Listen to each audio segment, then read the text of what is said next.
Finally भाई अब RAM के प्राइसेस थोड़े नीचे आने वाले, ये गुड न्यूज है। क्योंकि भाई पिछले काफी टाइम से रैम और स्टोरेज की प्राइस तो भाई बहुत ही ज्यादा हो गई थी। रैम और पीसी खरीदना मान लो गोल्ड खरीदना जैसा था। और इसका main reason AI data center की वजह से भाई रैम की कंजप्शन इतनी ज्यादा बढ़ गई थी। सैमसंग, एसके हाइनेक्स और माइक्रोन जैसी बड़ी बड़ी कंपनियों ने डी रैम बनाना कम कर दिया है। उन्होंने अपनी सारी प्रोडक्शन कैपेसिटी हाई बैंडविड्थ वाली रैम बनाने में कर दिया था। लेकिन अब मार्केट में कुछ ऐसे चेंजेस आ रहे हैं जो कि भाई रैम और स्टोरेज की शॉर्टेज को काफी हद तक कम कर देंगे। इसका बेनिफिट हमें अभी तो नहीं पर 2027 के एंड में और 2028 में तो पूरी तरह मिल जाएगा। तो आज के इस वीडियो में देखेंगे भाई प्राइस कब तक नॉर्मल होंगे, इंडस्ट्री में क्या नई न्यूज निकल के आई है। तो अभी हम सबसे पहले समझते हैं कि ये प्रॉब्लम शुरू कहां से हुई थी। तो अभी जो हम एआई यूज कर रहे हैं उसे ट्रेन करने के लिए बहुत ज्यादा मेमोरी यूज होती है, जिससे एचबीएम की डिमांड बढ़ने लगी और फिर रैम मैन्युफैक्चरर ने सारा अपना सिस्टम एचबीएम की तरफ लगा दिया और डीरैम की प्राइसिंग पर इसका डायरेक्ट इफेक्ट देखने को मिला। और इसी शॉर्टेज की वजह से मैन्युफैक्चर कंपनीज को अलग अलग मेमोरी सप्लाईज की तरफ देखना पड़ रहा है। और इसी बीच चाइना की कंपनी है CXMT जो कि भाई कंज्यूमर डीरैम का प्रोडक्शन बहुत तेजी से बढ़ा रही है। नेक्स्ट 2027 में भाई साहब वो मार्केट में इतनी ज्यादा रैम कर देगी कि रैम अब मारी मारी फिरेगी। और भाई रिपोर्ट्स के अकॉर्डिंग DDR5 रैम की कैपेसिटी भी इंक्रीज हुई है, मतलब इसका प्रोडक्शन भी बढ़ाया गया है। अगर भाई ये आता है तो हमारे पास कुछ तो ऑप्शंस होंगे, DDR4 लेना है, DDR5 लेना है, भाई ये प्रेशर कम करेंगे। कुछ रिपोर्ट्स और वीडियोस में तो चाइना ये तक कह रहा है कि 2027 तक मार्केट में डीरैम इतनी ज्यादा हो जाएगी कि भाई साहब रैम के प्राइसेस अचानक से गिरेंगे। वैसे इसकी अभी कोई गारंटी नहीं है, चाइना है भाई कुछ भी कर सकता है, चाइना भाई कुछ भी पॉसिबल कर सकता है।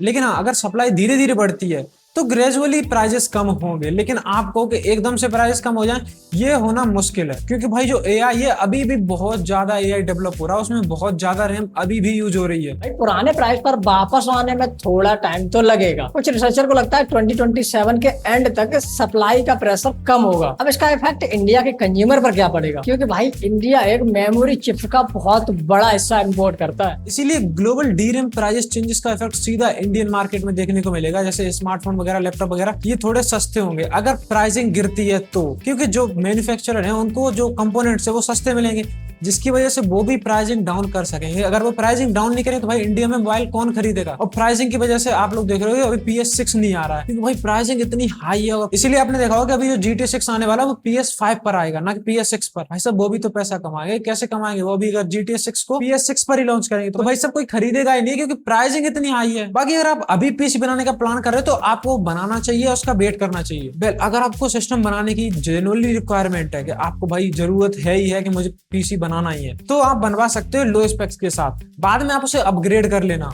लेकिन आपके पास अभी कोई ज्यादा मतलब प्रॉब्लम्स नहीं है कि नहीं आएगा तो भी कोई दिक्कत नहीं है, तो आप थोड़े दिन रुक जाओ, क्योंकि कुछ टाइम बाद मिड 27 में आपके रैम प्राइस और स्टोरेज प्राइस कम देखने को मिलेंगे। उस टाइम पर आप पीसी बनवा लेना। फिलहाल भाई सबसे इंटरेस्टिंग बात यह है एआई मेमोरी डिमांड को कंटिन्यूसली बढ़ा रहा है, लेकिन दूसरी तरफ न्यू और पुरानी कंपनी अपने प्रोडक्शन को एक्सपेंड करने में लगी पड़ी है और कुछ कंपनियां नई भी आ रही है। मतलब एक तरफ भाई डिमांड बढ़ रही है, दूसरी तरफ कंपनियां आ रही है और अपने प्रोडक्शन एक्सपेंड करने में लगी हुई है। तो भाई तगड़ी वाली रेस चल रही है। अब देखना यह कि कौन सी साइड जल्दी ग्रो करती है, जो जल्दी ग्रो करेगा वही डिसाइड करेगा रैम और SSD की प्राइसेस। इसलिए अगर आप मुझसे पूछोगे भाई साहब क्या 27 में रैम के प्राइसेस या स्टोरेज के प्राइसेस कम हो सकते हैं, तो मेरा जवाब है भाई साहब हो सकते हैं, क्योंकि जो चाइना है वो भाई प्रोडक्शन इतनी तेजी से बढ़ा रहा है कि नेक्स्ट ईयर रैम बहुत ज्यादा हो जाएगी मार्केट में। और अगर कोई चीज ज्यादा होती है तो उसके प्राइस अपने आप गिर जाते हैं। तो ऐसा नहीं है प्राइसिंग इतने ही रहेंगे, धीरे धीरे नीचे आएंगे, लेकिन प्राइसिंग नीचे आएंगे। अभी की रिपोर्ट्स के अकॉर्डिंग सप्लाई धीरे धीरे बढ़ रही है, जिसकी वजह से प्राइसिंग भी रुक रही है। और वैसे अभी के टाइम पर सिर्फ सप्लाई ही बढ़े तभी अच्छा है, प्राइसिंग भाई धीरे धीरे अपने आप ही कम हो जाएगी। बाकी भाई मैं तो बस यही कहूंगा कि भाई जितने जल्दी हो सके प्राइस स्टेबल हो जाए। बहुत सारी चीजें रुकी पड़ी हैं इसके मामले में,